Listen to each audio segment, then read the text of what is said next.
I'm Amy Goodman with Nermeen Sheikh. The University of Oklahoma has expelled 2 student fraternity members, it says, led a racist song caught on video.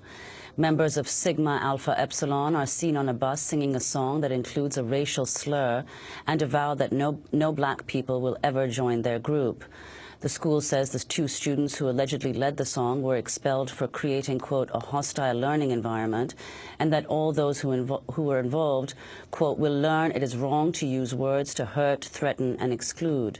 Hundreds of students have marched at the school in a show of protest against racism. Joining us from Oklahoma City is Rashid Campbell, senior at University of Oklahoma, who's majoring in African and African-American studies. He's been participating in the protests against the Sigma Alpha Epsilon fraternity over the racist song.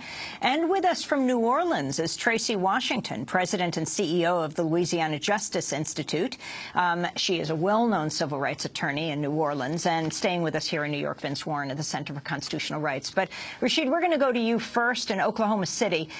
Lay out what has taken place there. Explain what this fraternity is, the song that was sung, the words that these young men on a bus were singing. I brought another monitor in and used that. Well, I mean, exactly what has been what is happening is that the song and the chant that the fraternity is singing is a chant that has been taught to them by their elders or the older people in their fraternity. I've been given information to know that the song has been handed down. It's not just this chapter at the University of Oklahoma, but it's also chapters around the country who have similar chants, if not the same chant, taught to them. What has happened is when the fraternity went on the date party, the video was leaked of the chant. The school and everybody in the country at large were able to see the content of what was being said behind doors.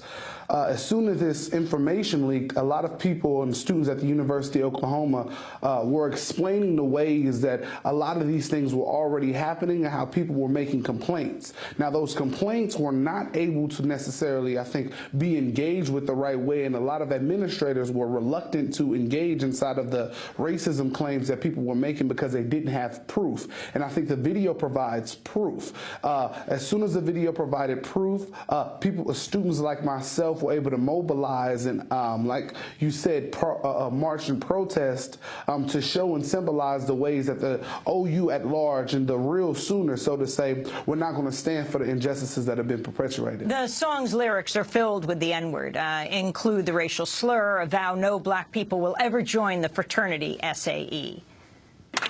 There'll never be a nigger SAE. There'll never be a nigger SAE. You came from a dream, but it'll never stop with me. There'll never be a nigger SAE. So you hear the horror.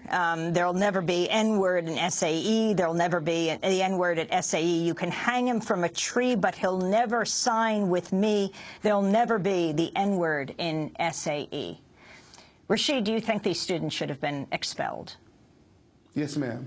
I think they should have been expelled, and I also think we should be doing investigation in other areas of the university to where these things are being perpetuated. I know a lot of people were confused from the fact that they knew some of these students on campus and had class with them. These students had relationships with other people of color, even outside of African American. But I think the truth is, and what is going on is that regardless of the ways that I think people are showing themselves on campus, there is many things going on behind the scenes that need to be investigated and pursued to find the truth in the ways that we deconstruct the ways that racism is perpetuating itself. I think if only students celebrate black or if only white students celebrate African American students when it comes to football or entertainment, then there is a problem, because in every other instance it's demonized or it's criticized, or like you hear within the chant, it's I guess for lack of a better term, it's spoke about in a terrible way, to where you understand the innate and internal feelings of a person, which generally would explain the reasons to why there is a tension and a perpetuation of racism in different other industries and structures on the university and the community at large. And Tracy Washington, could you explain how you think the university should have responded to this incident? Students, and thank you, Amy, for having me on the show. Respect the students for the organizing that's happened. I wrote a blog piece stating that as an adjunct professor, as an organizer, as a civil rights attorney, and as a mom of a 22-year-old who is a college senior, I understand that first impulse to say, we're going to get rid of this. You know, we're going to get rid of this chapter, and we're going to get rid of these students. We're going to expel them. I would have wanted President Bourne to take a step back and to breathe and to say, we get kids on a college campus who are not fully formed adults. And it's our responsibility to go a little bit farther. What these students did, what they are chanting is disgusting, but it cannot, as Rashid said, be only them. We've got to heal our campus, and we've got to educate our campus on anti-racism. And that campus includes the entire community, the students, the faculty, the staff, and even those students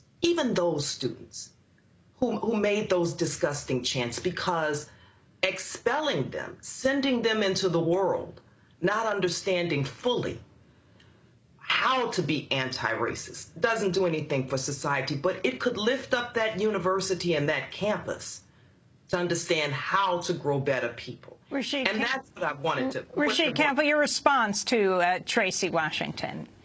I would say the first thing is that I have a personal relationship with President Bourne. And when I spoke to him, I think his reactions were spot on. I think the fact that he was passionate and emotional in the ways that he wanted we to have be 10 symbolically seconds, showing. Rashid.